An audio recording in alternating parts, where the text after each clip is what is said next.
तब हमने इस धर्म व्यवस्था को लतेड़ा और हमने ईसाई धर्म को स्वीकार किया। जो मानवता का सिद्धांत हमें सिखाता है हर इंसान बराबर का है, समता हमको सब में देखनी चाहिए, ये हमें बाइबल ने सिखाया और इसीलिए हम लोगों ने धर्म स्वीकार किया, हमारे पुरखों ने स्वीकार किया। लेकिन आज के तारीख में इस तरह की राजनीति की जा रही है, आरएसएस और बीजेपी के लोग जो है हमारे खिलाफ घृणा का अभियान चला रहे हैं। ये धर्म विदेशी है करके हमें तकलीफ देने का काम कर रहे हैं। दूसरा, इस आदिवासी जो ईसाई बने हैं गैर आदिवासियों में झगड़ा लगाने का काम कर रहे हैं और धर्मांतर के नाम पर हमारा झूठा प्रचार कर रहे हैं। तो ये जो हो रहा है, हमारे लोगों पर अटैक किया जाता है, चर्चेस पे अटैक किया जाता है, ये गैर संवैधानिक काम आरएसएस और बीजेपी के लोग कर रहे हैं। तो ये क्यों हो रहा है? तो बाबा साहब अम्बेडकर ऐसा कहते हैं क्योंकि हमारी जो खामियां है उसे हमें दूर करना चाहिए, क्योंकि हमारा राष्ट्रीय स्तर पर ऐसा सामाजिक कोई संगठन नहीं है या राजकीय दबाव तंत्र हमारे पास नहीं है, इसके वजह से ये हो रहा है। इस बात को हमें समझना होगा। जब तक हमारा राष्ट्रीय स्तर का संगठन खड़ा नहीं होता है, राष्ट्रीय क्रिश्चियन मोर्चा का सामाजिक संगठन हम खड़ा नहीं करते हैं, तब तक हम इससे निपट नहीं सकते। और व्यवस्था की जानकारी हमें होनी चाहिए। अगर व्यवस्था की जानकारी आपके पास नहीं है तो आप लड़ाई किसके साथ करोगे? हमारी लड़ाई जो है, हमारा शत्रु और मित्र कौन है, इसको हमें समझना होगा। शत्रु और मित्र की पहचान हमें करना होगा। भारत में रहने वाला जो ब्राह्मण विदेशी है, ये यूरेशियन ब्राह्मण है, विदेशी है, यही हमारे देश को कंट्रोल कर रहा है और यही आरएसएस बीजेपी को कंट्रोल कर रहा है और हमारे लोगों में झगड़ा लगाने का काम कर रहा है। इसलिए हमारा शत्रु कौन है, इसकी पहचान हमें होनी चाहिए, तभी तो हम उसके खिलाफ लड़ाई कर सकते हैं। जो झगड़ा लगाने का काम कर रहा है, उस शत्रु को हमें पहचानना होगा। इस बात को हमें ध्यान में रख के काम करना होगा। दूसरी एक बात है कि हम संविधान को मानने वाले लोग हैं और संविधान के दायरे में रहकर काम करने वाले लोग हैं।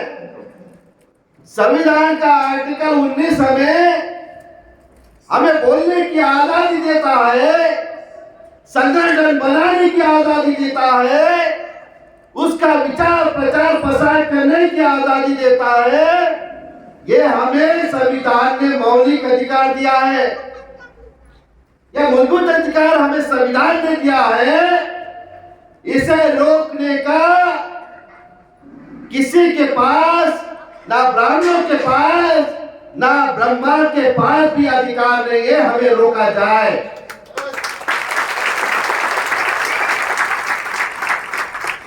तो हमारा जो नियोजित कार्यक्रम होने जा रहा था, उसको रोकने का काम किया गया है और जिसके इशारे पे यह काम किया गया है, मैं तुम्हें चेतावनी देना चाहता हूं, ए ब्राह्मणों, आप सामने आओ। हमारे भाई बहनों को सामने रखकर उनको सामना खड़े मत करो, तुम डायरेक्ट हमारे आमने सामने आओ, फिर लड़ाई में कौन जीता है हम आपको देख लेंगे।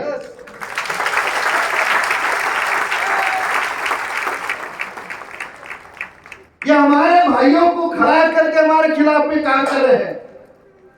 इस षड्यंत्र को हमें समझना होगा।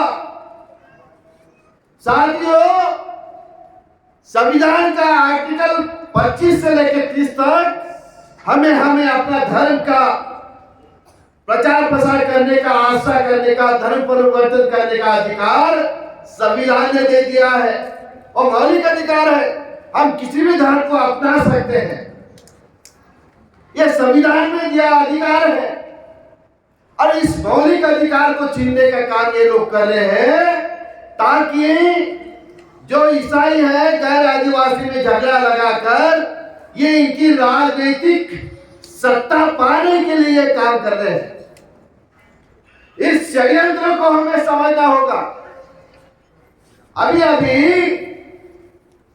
2-4 दिन पहले कनाडा में खालिस्तानी लोगों ने यानी सिख लोगों ने एक हिंदू मंदिर पर अटैक किया और फिर भारत का प्रधानमंत्री मोदी जी कहते हैं उनके प्रधानमंत्री राष्ट्रपति को कि आप उनकी सुरक्षा करो, उनकी स्वतंत्रता, उनका धर्म आचरण किए, आप उनको प्रोटेक्ट करो, ऐसा उनके एक्स ट्विटर पर लिखते हैं। भारत के प्रधानमंत्री उनके उन लोगों के लिए ऐसा स्टेटमेंट करते हैं और हम भारत के लोग जो है ईसाई लोग हैं उसके बारे में स्टेटमेंट क्यों नहीं करते? आपके चले चपेटों को क्यों नहीं बताते कि हमें हमारे संविधान ने मौलिक अधिकार दिया है? तो तुम्हारे आरएसएस बीजेपी के लोगों को समझाओ, नहीं तो आने वाला वक्त इससे भी बड़ा आपके लिए खतरा हो सकता है। ये चेतावनी मैं उनको देना चाहता हूं। साथियों, अभी मैं एक फेसबुक पर एक बात पढ़ रहा था तो एक बाइबल की बहुत अच्छी उसमें लाइन्स लिख के आई और उसमें क्या लिखा है?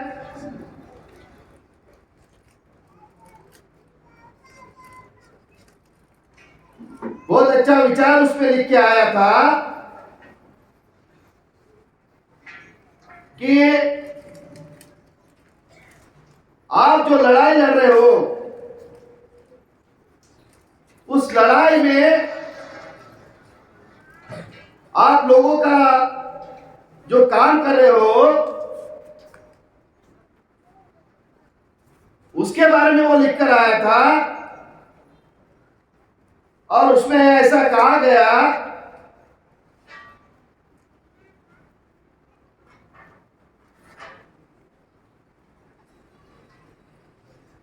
अभी वो कॉपी नहीं दिख रही मुझे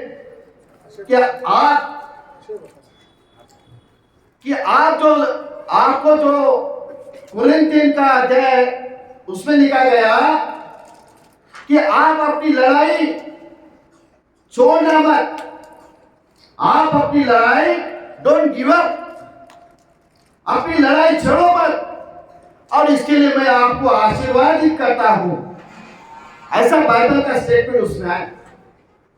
साथियों, हमें हमारी लड़ाई जो है एक इंसान को इंसान के हक मिलने चाहिए और उसको वो लड़ने के लिए जो संवैधानिक अधिकार हमें मिले हैं उससे हमें कोई छीन नहीं सकता। इसको हमें समझना होगा।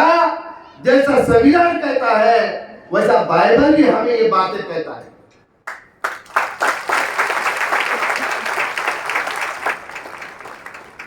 साथियों, इन सभी बातों को लेके आने वाले वक्त में हम पूरे भारत में ये जो हमारे लोगों के साथ अटैक किया जाता है, पास्टर्स लोगों पर अटैक किया जाता है, चर्चेस को जलाया जाता है, धर्म परिवर्तन के नाम पे हमारे लोगों पर झूठे केस एफआईआर दर्ज किए जाते हैं, इसके खिलाफ में आने वाले वक्त में हम बहुत बड़ा नेशनल इशू खड़ा करके इसके खिलाफ में हम आंदोलन छेड़ेंगे और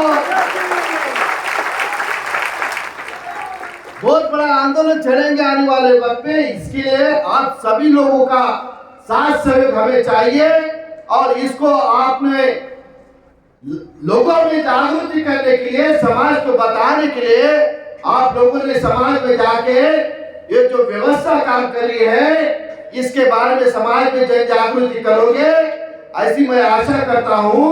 और आज का उद्घाटन हो चुका है इस प्रोग्राम का, ऐसा मैं घोषित करता हूं और मेरी बातों को विराम देता हूं। जय मसीह, जय मुनिवासी।